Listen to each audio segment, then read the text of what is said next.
ಕಾಂಗ್ರೆಸ್ ಅವ್ರು ನೀವು ಹೇಳಿದ್ ಮಾತ್ರ ನಾವು ಪಾಲಿಸ್ಬೇಕು.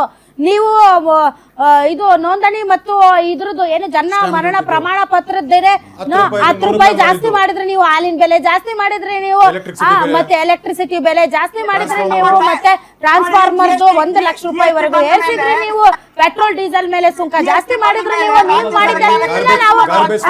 ಮಾಡಿದ್ದೆಲ್ಲ ನಾವು ಅನುಭವಿಸ್ಬೇಕು. ಅಬಕಾರಿ ಇದು 5ನೇ ಸರಿ 5th ಟೈಮ್ ಇವತ್ತು 6th ಟೈಮ್ ನೀವು ಮಾಡಬಹುದು. ನೀವ್ ಏನ್ ಬೇಕಾದ್ರೂ ಮಾಡಿದ್ರು ನಿಮ್ನ ನಾವು ಕೇಳಂಗಿಲ್ಲ.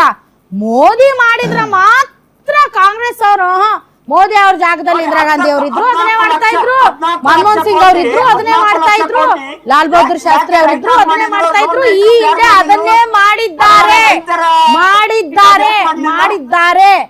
ಮೋದಿ ಅವರ ನೀತಿ ನಿಲುವುಗಳು ಸರಿನಾ ತಪ್ಪ ಅನ್ನೋದ್ರ ಬಗ್ಗೆ ಚರ್ಚೆ ಮಾಡೋಣ ಸರ್.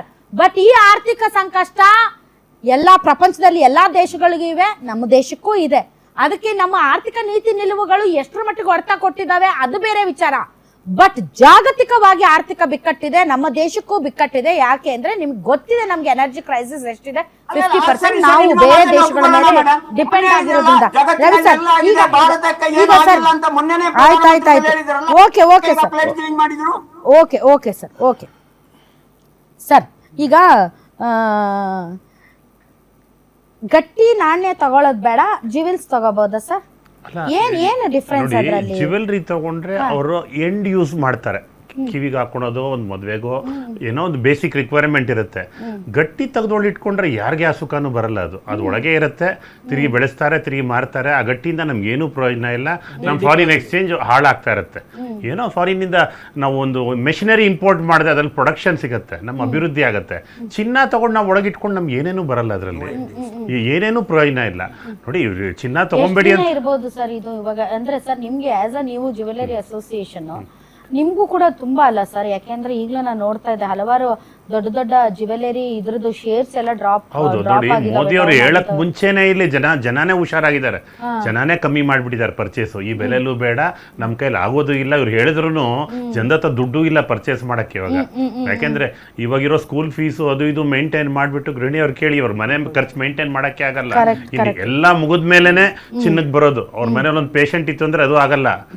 ಎಲ್ಲಾ ಮುಗಿದು ಕೊನೆಗೆ ಅವರೆಲ್ಲ ಲಕ್ಸುರಿ ಆಗಿದ್ದು ಎಲ್ಲ ಮುಳಿದ್ರೆ ಏನಾದ್ರೂ ಚಿನ್ನಕ್ಕೆ ಬರ್ತಾರೆ. ಸುಮ್ನೆ ಚಿನ್ನಕ್ಕೆ ಯಾರು ಬರಲ್ಲ. ಆಮೇಲೆ ಇದ್ರಲ್ಲಿ ನಾವು ಮಾತಾಡ್ತಾ ಇರೋದು ಅರ್ಬನ್ ಏರಿಯಾ. ಇದು ಅರ್ಬನ್ ಏರಿಯಾ ನಾವು ಚಿನ್ನ ತಗೊಳೋದು it's a ugly display of wealth ಅಂತಿನ್ನೋದು.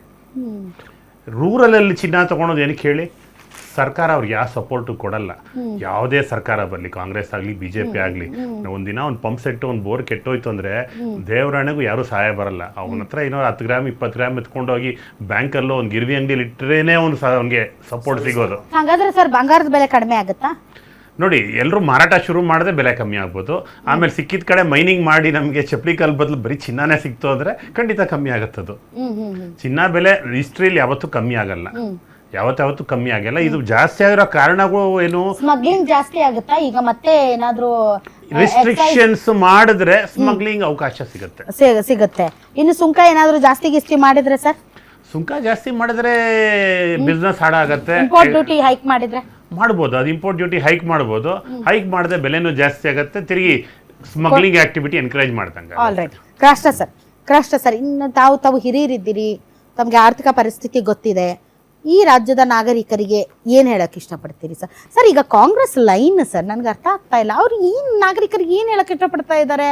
ನೀವು ಹಣ ಖರ್ಚು ಮಾಡಿಬಿಡಿ, ಈಗ ಎಲ್ಲರೂ ಸೇವಿಂಗ್ ಮಾಡ್ಕೊಳ್ಳಿ, ನೀವು ಅತಿ ಹೆಚ್ಚು ಸೇವಿಂಗ್ ಮಾಡ್ಕೊಳ್ತಾ ಹೋಗಿ, ಬಿಕಾಸ್ ಮುಂದಿನ ದಿನಗಳಲ್ಲಿ ಕೆಟ್ಟ ಪರಿಸ್ಥಿತಿಗಳು ಇವೆ ಅಂತ ಹೇಳೋದು ಬಿಟ್ಬಿಟ್ಟು ನೀವು ಈಗ ನಿಮ್ಮ ಜೀವಕ್ಕೆ, ನಿಮ್ಮ ಅಸ್ತಿತ್ವಕ್ಕೆ ರೋಗ ಬಂದರೆ ಏನು ಮಾಡ್ತೀರಾ?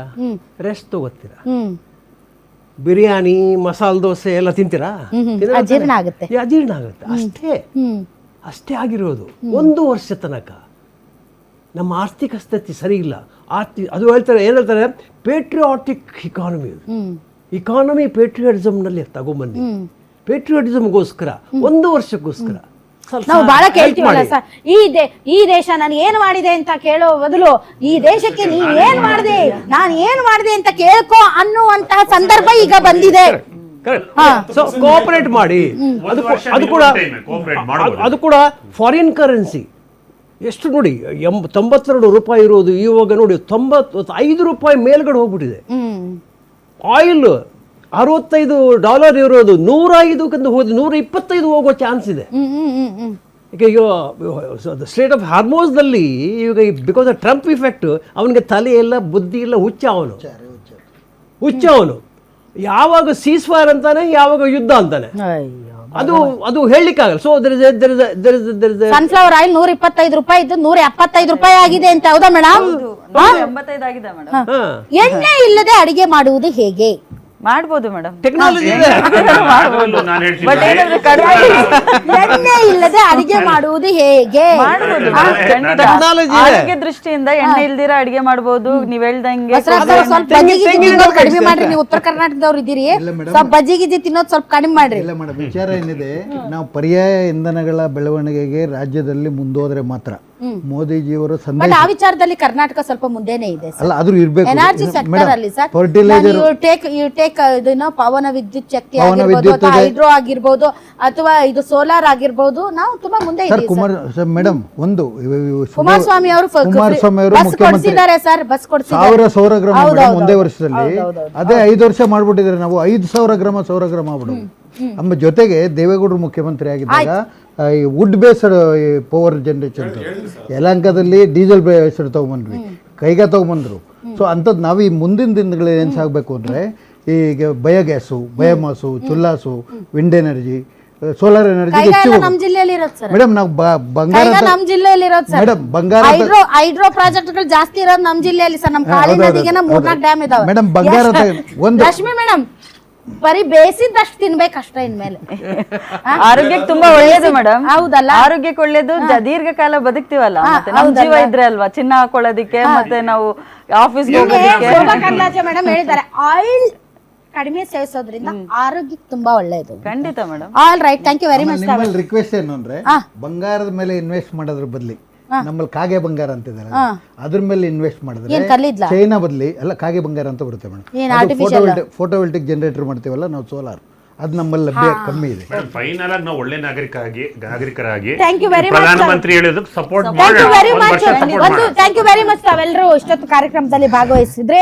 ದೇಶ ಕಾಯುವ ಸೈನಿಕ ಮಾತ್ರ ದೇಶಭಕ್ತಿ ತೋರಿಸಬೇಕಾಗಿಲ್ಲ. ಈ ದೇಶದಲ್ಲಿ ಬದುಕುವಂತಹ ಪ್ರತಿಯೊಬ್ಬ ಪ್ರಜೆಯೂ ಕೂಡ ಈಗ ದೇಶಭಕ್ತಿಯನ್ನು ತೋರಿಸುವಂತಹ ಸಮಯ. ಇದನ್ನ ಎಕನಾಮಿಕ್ ಪ್ಯಾಟ್ರಿಯಾಟಿಸಮ್ ಅಂತ ಹೇಳ್ತಾ ಇದ್ದಾರೆ. ಅಂದರೆ ಆರ್ಥಿಕ ಶಿಸ್ತನ್ನ ಕಾಪಾಡುವುದರ ಮೂಲಕ ದೇಶದ ಏಳಿಗೆಗೆ, ಪ್ರಗತಿಗೆ ಮತ್ತು ದೇಶದ ಆರ್ಥಿಕ ಪರಿಸ್ಥಿತಿಗೆ ನೀವು ಒಂದು ಕೊಡುಗೆಯನ್ನ ಕೊಡೋದು ಈ ದೇಶದ ಪ್ರಜೆಗಳಾಗಿ ನಿಮ್ಮ ಆದ್ಯ ಕರ್ತವ್ಯ ಅಂತ ಹೇಳ್ತಾ, ಅದೇ ರೀತಿ ರಾಜಕಾರಣಿಗಳು ನೀವೇ ಮೊದಲು ಒಂದು ನಾಂದಿ ಹಾಡ್ಬಿಡಿ, ನಿಮ್ಮನ್ನ ನೋಡಿ ಜನ ಮಾಡ್ತಾರೆ.